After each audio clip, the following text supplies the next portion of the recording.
Assalamualaikum warahmatullahi wabarakatuh. Teman-teman, hari ini kita akan bahas, biasanya kita bahas soal emas naik, hari ini kita akan bahas soal emas turun gitu. Jadi memang di dalam grafik harga emas ini, kalau kita lihat 20 tahun terakhir gitu ya, itu insya Allah selalu naik kecuali di 2013 gitu. Nah, mungkin juga di 2021 ini ada sedikit koreksi itu. Tapi pada poinnya ibarat pepatah, jangan kita sampai melupakan panas setahun gara-gara hujan sehari gitu. Itu mungkin istilah yang lebih cocok untuk menggambarkannya gitu. Karena dari 2001 sampai 2012 naik terus, tiba-tiba ada turun 2013. Itu yang kadang-kadang dijadikan referensi oleh orang-orang yang memang tidak suka emas gitu. Tapi teman-teman seharusnya yang memang udah istiqomah untuk berjualan emas dan juga menyimpan emas, tidak usah khawatir dan juga tidak terlalu memikirkan soal harga emas turun nih. Kita ambil contoh misalnya para jutawan dunia, mungkin bukan jutawan istilahnya ya, udah triliuner gitu ya. Itu mereka cuek-cuek aja.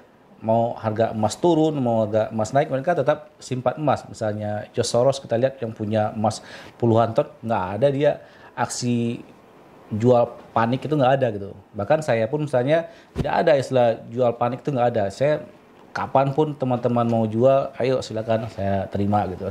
Jadi kalau misalnya orang yang punya ton-tonan emas saja tidak ada istilah panic selling, apalagi kita yang cuman punya beberapa gram. Jadi menurut saya fokus teman-teman adalah menambah gramasi. Bulan ini misalnya kita punya 10, bulan depan usahakan kalau bisa udah 11. Fokus kita tambah gramasi emas gitu. Karena apapun judulnya, apapun kondisi ekonominya, apapun keadaannya, tagline yang sering saya ulang akan tetap terpakai bahwa pemegang emas terbanyak adalah pemenang. Ini teman-teman bisa buktikan, mungkin bukan hari ini buktinya, tapi dari krisis 98 misalnya sudah teruji. Semua BUMN itu hampir bisa dibilang kolaps. Satu-satunya BUMN yang sehat Pegadaian. Karena mereka pegang emas terbanyak, makanya mereka sehat. Dan juga misalnya 2020 kemarin misalnya, orang pada kolaps, pada agak menurun lah usaha ataupun perusahaan gara-gara krisis dan juga virus pandemi COVID gitu kan. Tapi yang pegang emas menurut saya cukup rileks aja gitu. Misalnya Pegadaian tetap nambah karyawan juga, misalnya Antam juga menurut saya tidak terpengaruh gitu.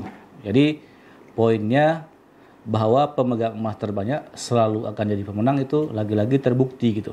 Jadi teman-teman fokus aja nambah gramasi emasnya. Hari ini punya 10, bulan depan minimal ya bisa 10,5 atau 11 gram gitu.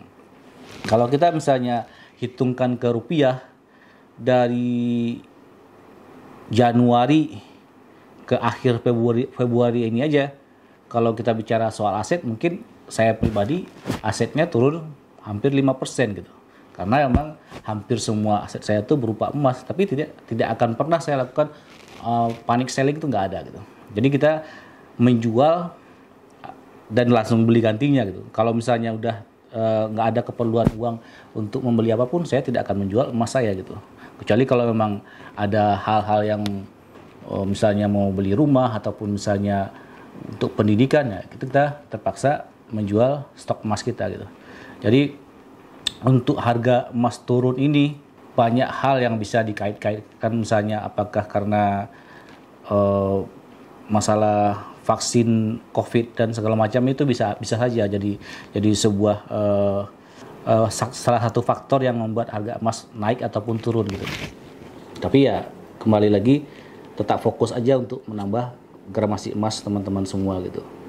Dan tidak usah apalagi kita sebagai pedagang emas ini sampai melakukan yang namanya panic selling gitu. Menurut saya itu sangat bertolak belakang dari prinsip-prinsip para pedagang emas gitu. Poinnya tidak usah teman-teman ikut-ikutan yang namanya panik jual panik tuh, nggak usah seperti itu. Alhamdulillah sejauh ini dari awal perjalanan saya bermain emas ini, maksudnya bukan bermain emas ya, investasi soal emas ini, belum ada sejarahnya saya melakukan panic selling gitu. Walaupun saya tahu besok harga emas mau turun, tapi tetap tidak akan saya jual emas saya. Mungkin bisa jadi Senin harga turun, tapi tidak akan saya jual emas saya kalau tidak ada keperluan gitu. Jadi ya saya santai aja. Kalau memang ada yang beli, baru saya beli gantinya. Mungkin demikian aja yang bisa saya sampaikan. Assalamualaikum warahmatullahi wabarakatuh.